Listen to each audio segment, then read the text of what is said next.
হরে কৃষ্ণ, রাধে রাধে। আমি গীতা। গীতার কথায় আপনাদের সুস্বাগতম।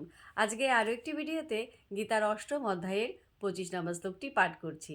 আপনারাও কিন্তু আমার সঙ্গে অবশ্যই পাঠ করবেন।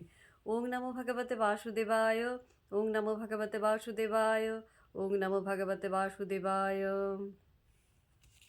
ধূমো রাত্রি তথা কৃষ্ণ ষণ্মাসা দক্ষিণায়নম তত্র চান্দ্রমসম জ্যোতি যোগী প্রাপ্য নিবর্ততে। অনুবাদ: ধূম রাত্রি কৃষ্ণপক্ষ অথবা দক্ষিণায়নের 6 মাস কালে দেহত্যাগ করে যোগী চন্দ্রলোকে গমনপূর্বক সুখ ভোগ করার পর পুনরায় মর্ত্যলোকে প্রত্যাবর্তন করেন। তো ভক্তগণ, এমনি করে প্রতিদিন একটি করে গীতার শ্লোক পাঠ করুন আর এই দুর্লভ মানব জনমকে ধন্য করুন। আর আমাকে কমেন্ট করেছেন মদন মোহন ঘোষ, রাধে রাধে। আপনাকেও রাধে রাধে। হরি বল।